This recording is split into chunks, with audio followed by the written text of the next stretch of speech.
নমস্কার বন্ধুরা, আশি খুশি রান্নাঘরে সবাইকে অনেক অনেক স্বাগত। আজকে বন্ধুরা আমি একটা নতুন রেসিপি নিয়ে এসেছি। আজকে বানাবো মাছের একটা খুব পাতলা মাছের একটা খুব হালকা পাতলা ঝোল বানাবো।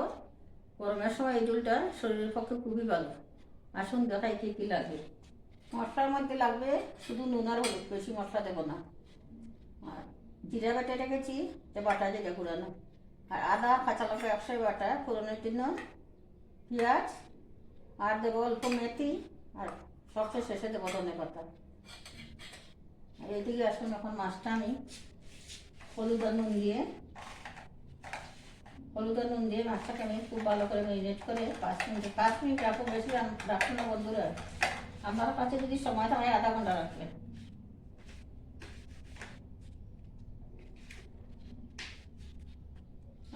আধা ঘন্টা রাখলেই ভালো হয়, তো আমার কাছে এখন সময় খুব কম।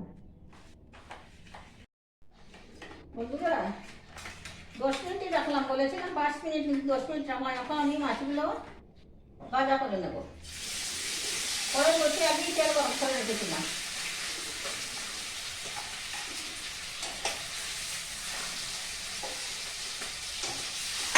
মাছগুলো ভাজা হোক, তারপরে আমি আপনাদেরকে দেখাবো। লাল লাল করে একটু সুন্দর করে ভাজা করবো।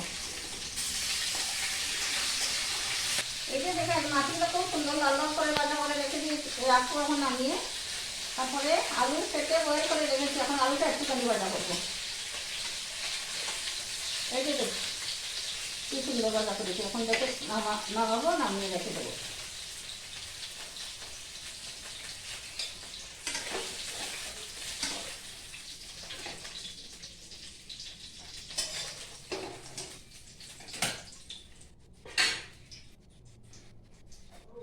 এই যে দেখুন, আলুটা একটুখানি হালকা ভাজা করে নেব।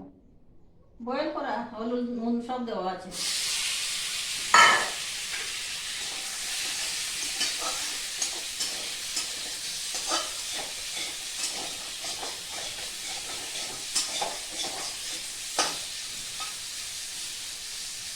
আলুটা ভাজা ভালো করে, তারপরে আমি ভাজা হয়ে গেলে আপনাদেরকে দেখাবো। দেখেন আলুগুলো খুব সুন্দর লাল করে ভাজা করে নিয়েছেন। এখন নামিয়ে তারপর তরকারিটা বসাবো।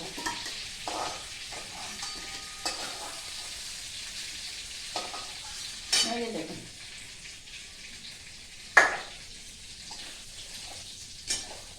আলু ভাজা করে কিন্তু যা তেল আছে সেটার মধ্যে তরকারি রান্না করবো, আর তেল দেবো না। এখন দিয়ে দেবো সামান্য মেথি।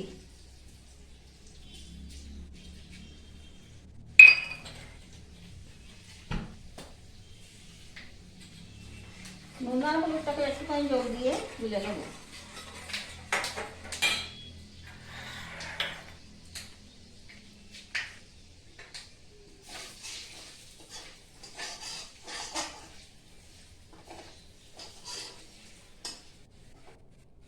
মেথিটা সুন্দর মতে ফ্রাই হয়ে গেছে। এখন দিয়ে দেবো কুচানো পেঁয়াজ।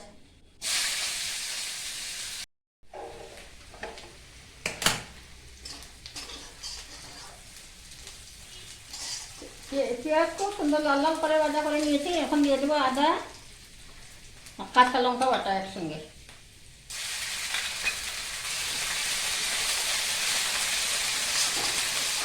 আদা কাঁচা লঙ্কার কাঁচা গন্ধ চলে গেছে। এখন দিয়ে দেবো জিরা বাটা। আজকে বাটা মশলাতে করছি, সব মশলা আমি বেটে তারপরে করছি। নিরামিষ তো করা যাবে, বাটা মশলায় বেশ স্বাদ ভালো হবে।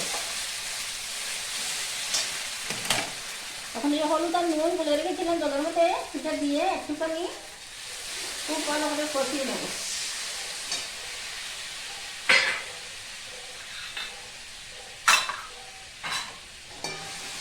আগে আমি ভালো করে কষাই, তারপরে আমি আপনাদেরকে দেখাবো। আগে খুব ভালো করে কষিয়ে নিই। 2-3 মিনিট লাগবে কষাতে। ভালো করে না কষালে বাটা জিনিস তো গন্ধটা ভালো হবে না। মশলা যত কষাবেন তত তরকারির স্বাদ ভালো হবে। এখন কষানো আলু ভাজা করে আলুগুলো দিয়ে দেবো। আলু দিয়ে 2 মিনিটের মতো খুব ভালো করে কষিয়ে তারপরে দেবো। 3টা কাঁচা লঙ্কা দিয়ে দিলাম, 8টা কাঁচা লঙ্কা দিয়েছি। এই কাঁচা লঙ্কাগুলো দিলে না গন্ধটা খুব ভালো হবে।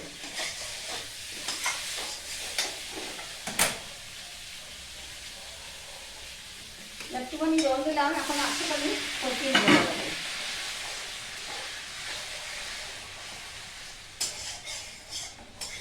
এইভাবে আমি যেভাবে রান্না করলাম এইভাবে এখন রান্না করে খেয়ে দেখো, গরমের সময় খুবই ভালো। হালকা পচলা তরকারি তো, তেল মশলা কম, স্বাস্থ্যের জন্য খুব ভালো। আলুগুলো মশলার সঙ্গে কষি আলুগুলোকে আরও ভালো করে বয়েল করে নিয়েছি। এখন দেখুন খুব ভালোভাবে কষানো হয়ে গেছে, মশলা থেকে তেল ছেড়ে দিয়েছে। এখন দিয়ে দেবো জল।